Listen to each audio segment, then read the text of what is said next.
Hey everyone, welcome back to Corporate Dakota, the place where we peel back the layers of corporate filings to see the real story behind the numbers. And today we are diving into AMC Entertainment Holdings Inc. latest filing, and let me tell you, it involves some interesting financial maneuvering and changes to how they handle their debt, so stick around.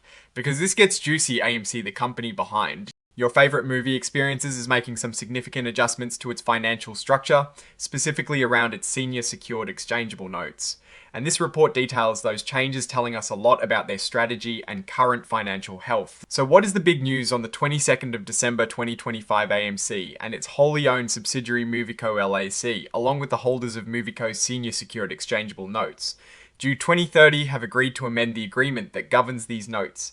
This agreement is pretty important because it basically lays out the rules for how these notes can be exchanged for company stock. Now, the first major change is how they define the exchange rate for these notes. Basically, the exchange rate tells you how many shares of AMC common stock you get for a certain amount of these notes. The old rate was tied to a percentage of something called the unadjusted exchange price.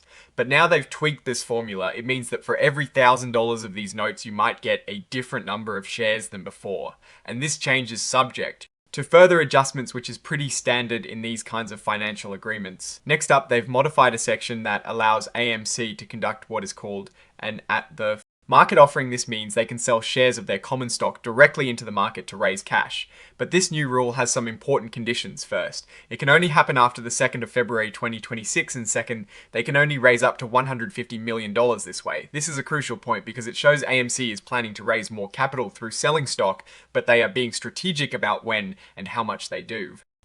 Now here is where it gets really interesting. AMC is paying its note holders a substantial fee of $6.25 million for agreeing to these changes. But get this, they are not paying in cash. They are paying in shares of AMC common stock. The number of shares will be based on the average trading price of AMC stock over a 60-day period starting from the 22nd of December 2025. This is a classic move when a company wants to conserve its cash reserves and instead use its own stock as currency. This is a known strategy to manage liquidity and potentially signal confidence in the stock's future value. This whole exchange of stock for the consent fee and any future exchanges of these notes for stock are being done without registering them with the Securities and Exchange Commission, or SEC. This is allowed under certain parts of the Securities Act of 1933, which basically means they are saying these transactions are for a limited group of investors and not a public offering. This is a common practice for these types of debt to equity exchanges.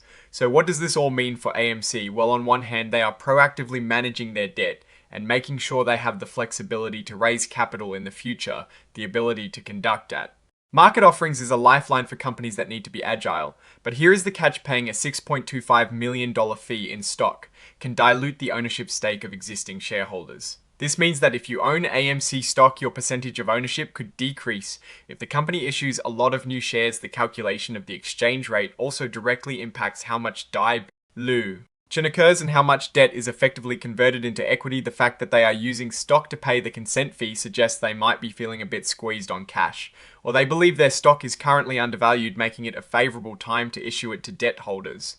It is important to remember that AMC has a history of financial challenge, and managing its debt load has been a constant battle. This latest move is another chapter in that ongoing story. They are trying to balance the need to meet their financial obligations with the goal of rebuilding their business, looking at the broader picture.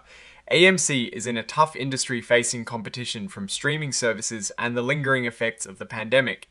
While this filing shows them taking steps to manage their finances, it does not erase the fundamental challenges they face in attracting audiences back to theaters consistently. The company's strategy to adapt and survive relies heavily on its ability to manage its debt effectively and generate consistent revenue. In my opinion, AMC is playing a delicate financial game. They are using financial tools to buy themselves time and flexibility, but the cost of this flexibility is potential dilution for existing shareholders. The success of these maneuvers will ultimately depend on their ability to turn around their core business and generate enough cash flow to service their debt and fund future operations. The risks are still significant, particularly if ticket sales do not rebound as expected, or if interest rates continue to rise, making their debt even more expensive to manage. The opportunities lie in their ability to innovate and create unique experiences that draw people back to the cinema. So that is our deep dive into AMC's latest financial maneuvers. If you found this breakdown helpful, please hit that like button and subscribe for more insights like this, and definitely check out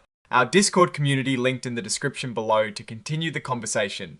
What are your thoughts on AMC's strategy here? Let us know in the comments. Thanks for watching, and we will see you in the next one.